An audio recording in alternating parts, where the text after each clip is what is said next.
Hi mga friendship, magandang umaga sa lahat. Kumusta kayo? Ito na naman si Inday. Dito tayo sa kusina na naman. Meron tayong, ayan, gata, salata, papaya, ayan, alimasag, sibuyas, spring onion at saka luya. Lulutuin natin yang alimasag, gagataan natin sa papaya. Pero, huhugasan muna natin yung bongga, ayan, gumagalaw pa. Hugasan natin ng bongga, i-steam muna natin yung alimasag, ayan, parang ayaw niya magpaluto. Para nakikiusap. Charot. Okay guys, hiwain na natin ang ating papaya ayon sa gusto natin na hiwa. Ayan siya. Samahan niyo ako magluto. I-steam muna natin itong alimasag para bongga. Ayan, i-steam muna natin ang ating alimasag. Ay, naka-steam na siya.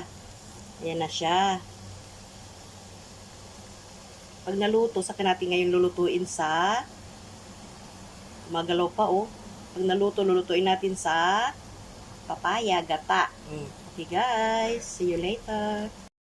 Ang ating papaya mga friendship, pakuluan muna natin dito sa may asin na tubig. Ayan, ganyan lang hiwa ang ginawa ko bago natin gataan. Kasi first time ako magluluto ng ganyan. Ayan. Pakuluan natin ng mga 15 minutes siguro. Diba? Ayan. Okay guys, kakain na naman tayo. Luto-lutuan na naman tayo sa kusina. Walang ibang content. Ganyan lang guys. Ito na guys, ang ating gata. Lutong natural lang yan. Ayan. Luya, sibuyas.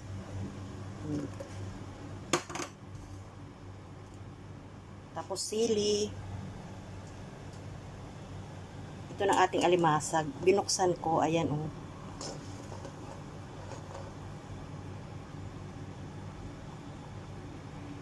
Tapos ito na yung ating papaya na pinakuluan. Lagay na natin dyan, sama-sama na sila dyan.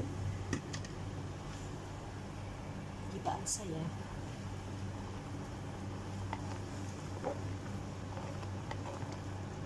Binuksan ko yung alimasag para umano yung gata sa loob.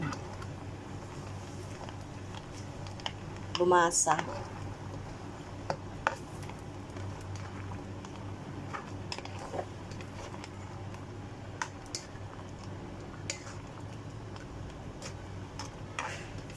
Guys, ano ulam nyo? Maraming salamat sa mga nagsusuporta sa aking channel. Malaking bagay yung tulong nyo. Hindi nag-i-skip ng ads. Pasensya na, minsan hindi ako nakakadalo sa inyong mga premiere. Yan, nakulo na siya. May pang-update lang tayo kay Lolo.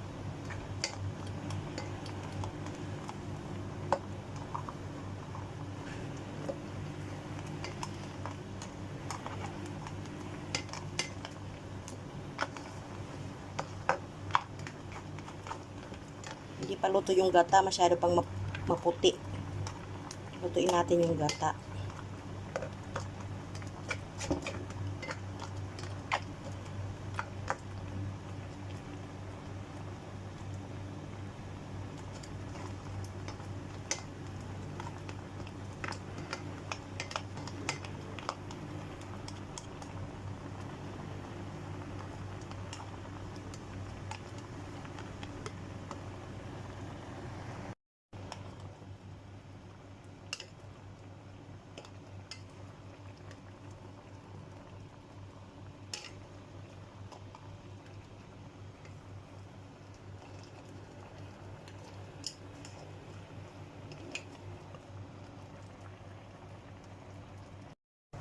Ayan guys, binaliktad ko.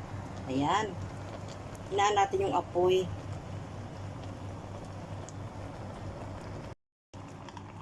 Ayan na guys, hinulugan ko ng spring onion. Para mas malasa.